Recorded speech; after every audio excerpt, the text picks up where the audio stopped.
What's going on, YouTube? It's your man, Mr. Council, back with another one. Saturday motivation. You know how we do. Choose Saturday because Saturday is a day that's uniquely your own. Most people working 9 to 5, so by the time they get to Saturday, they're ready to take their foot off the gas. But most content creators, business mind, artists understand that Saturday's the day to put your foot on the gas and handle your business. I don't want to keep you long today, but I did want to present a question, and it's, can you be patient? With everything that you are asking God for, or the universe, whatever you want to call it, can you be patient? Most of us really don't understand what it takes to be successful. And most of us don't completely understand ourselves. So we don't even really know if we're ready or not for everything that we're asking for. Life is hard. It's going to throw a bunch of adversity your way. And the greater your gift is, the more you have to go through, the more you have to sacrifice, and the more you have to go through to get what you're actually asking for. And I don't think everybody completely understands exactly what they're asking for. Most people see the good in success, but they don't see the downsides. They don't see the lonely nights. They don't see the hard work, the relentlessness it takes to accomplish your goals. They don't see the tragedies, the hardships.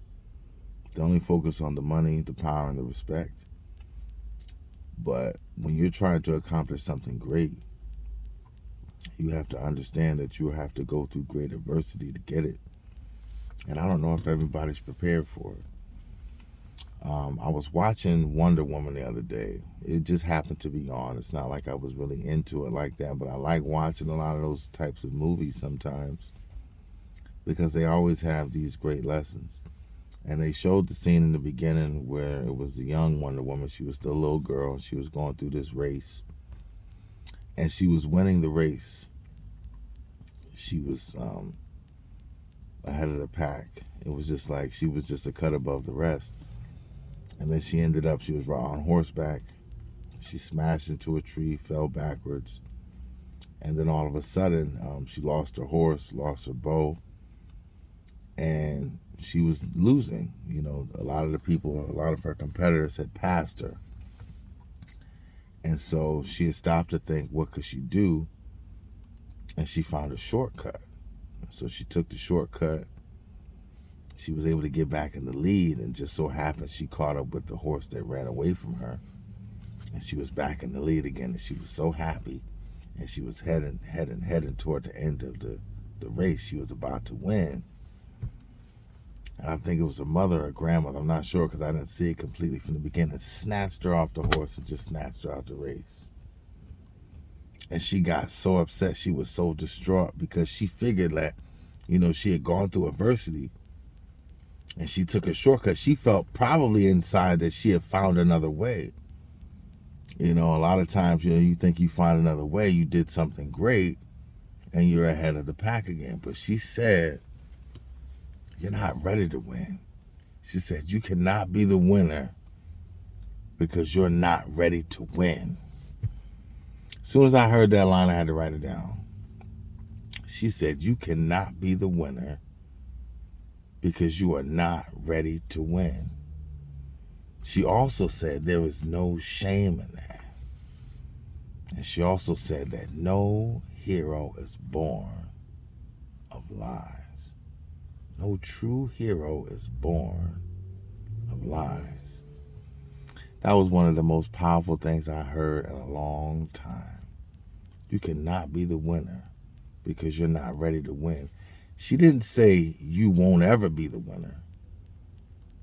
She said you cannot be the winner because you're not ready to win. And the reason why she said there's no shame in that is because at some point you could be ready. But that's going to be up to you in the end. If you fall short, are you going to start over again? and pick up from where you left off, or are you going to find a shortcut to success? There are no shortcuts in true success. You might get a shortcut to monetary success, but 9 times out of 10, that success won't last that long because you cheated to get to where you were going. There are no shortcuts in life. Not when you're doing something righteous, not when you're doing something great, and that's going to inspire and change the lives of millions of people. There are no shortcuts. And just because you're not ready to win doesn't mean that one day you won't be. But you yourself have to recognize whether or not you are ready to win. Now, I know that girl was young, and I know it seems like it's just a movie, but that's a depiction of real life and real circumstances. If you're not ready to win and you're ordained by God, He will snatch you from your situation and your circumstances. Boy, get out of here. You ain't ready for this. Sit down somewhere. And when you're ready, I'll put you in the place that you need to be. And so when you get to that stumbling block, it's not because you're a bad person. You're trying to see how you're going to handle adversity. And she handled it the wrong way. She took a shortcut. Are you going to take a shortcut when you hit adversity? After all the work and preparation that you put in, are you going to try to take a shortcut when you get close to the end of the race? Or are you going to pick up from where you left off, dust yourself off, possibly lose that race to come back another day and win again? Or are you going to try to cheat your way to the top? I don't want to cheat. I don't want to cheat code. This is life. This is not a game. And it's not something to be played with. And if you treat it as such, then you'll be treated as such, like a game, like a joke. We're here for real inspiration, real success. Success that's going to not change my own life, but the lives of the people around me. And most people don't think that way. They think about themselves. That's not the path I'm on. I'm not trying to save the world either. That's not my job. I just want to do the job that God has placed within me to the best of my ability. And I don't want to do it with a cheat code. That's why it's taken so long for me to get me to where I'm going. I don't want to put out a bunch of party hits that are just going to be faded memories for people in the club. I'm putting out records that are going to change and influence people's lives. I want speaking engagements that are actually going to touch people and change their lives, not because of me, but because of what God is doing through me. People still haven't figured out that you have to remove yourself. It's not about you. Just because you were blessed with a talent doesn't give you the right to be arrogant or self-centered. That gift was given to you to use it to be inspirational to others. That gift was given to you with a large amount of responsibility. And that's the problem nowadays. Most people don't want responsibility. They just want the success.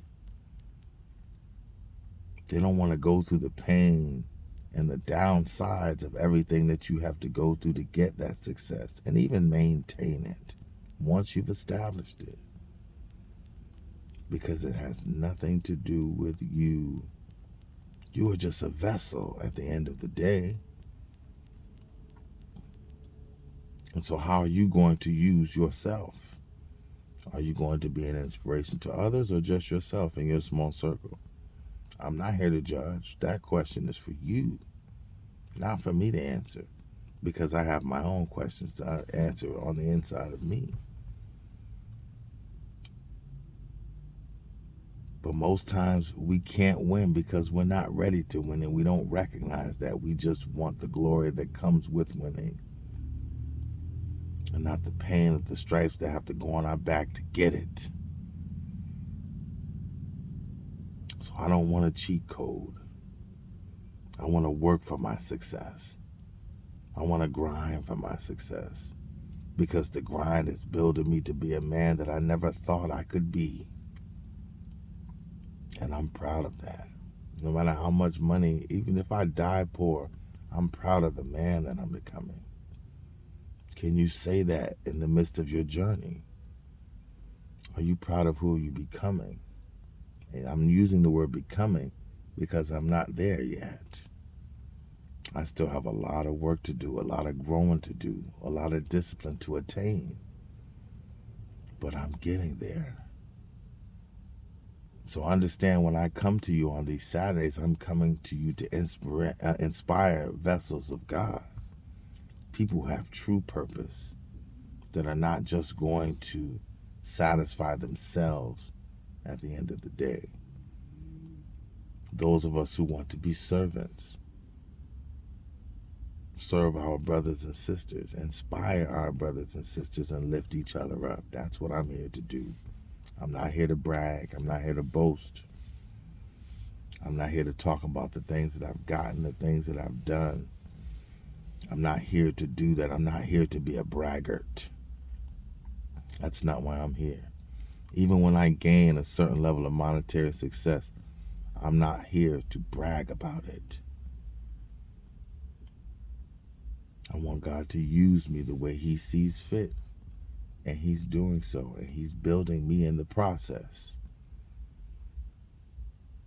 So can you be patient? Or you're trying to rush your success?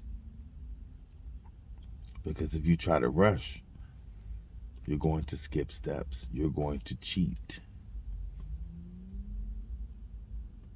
And when you cheat, you might get there. You may get there. See, if that woman wasn't there to snatch her off that horse and take her out of the race, she would have won. But she would have regretted winning in the end. She would have regretted winning that race. And she didn't understand that, being a child. And see, in the eyes of God, we're all still children. We're still learning. We're still on a journey. So can you be patient and wait on God's timing? But I'm not saying just sit and wait. You have to sit and prepare. You have to sit and prepare while you're waiting.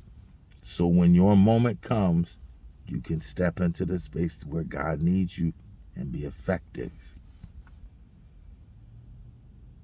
Most people just say, wait on the Lord. Yeah, you need to wait on His timing. But if you're not preparing yourself during that waiting, you're wasting your time and His. So you will never be used the way He intended. I know I'm speaking truth over here. It's just whether you recognize it or not. So can you be patient? Can you be obedient? Are you willing to be a servant? Or are you the type of person that thinks that it's all about you and what you've done? If you think that, you are sadly mistaken. Because nothing great happens without God's hands being involved, not your plan. You might work your plan, but God's grace has His hand in there, and that's what changes everything and elevates you and takes you to another place. And it's not just the monetary success that you're being judged on. Just because you get a whole bunch of money don't mean nothing, because it won't make you happy unless you're happy on the inside already. And people don't understand that until they get money. It changes their immediate circumstances, but long term, that's what we talking about over here. Long-term success, inspiration, responsibility to yourself and each other. So can you be patient Ask the Lord for the things that you want and desire, but can you be patient in attaining them? That is the question of the day. Because if you can't be, eventually you'll take a shortcut to success. And so your success will be short-lived. I want long-term success. I want long money. I want long money to be able to help change the lives of the people around me, not just to buy a bunch of stuff. So can you be patient? Can you work on God's timing, or are you working on your own? That's my question for you today. Make sure you hit that like button, share, subscribe, comment if anything that I'm saying is touching you in some sort of way. And I want to thank you for being here with me every Saturday. I'm doing this for us. I'm not just doing this for you. I'm doing it for me too. It's therapy for me. It's holding myself accountable to the things that I'm saying I want to do. That's another topic for another day, accountability. But can you be patient and work on God's timing, or be stuck in your own? That's my time. Peace to all my people in the struggle.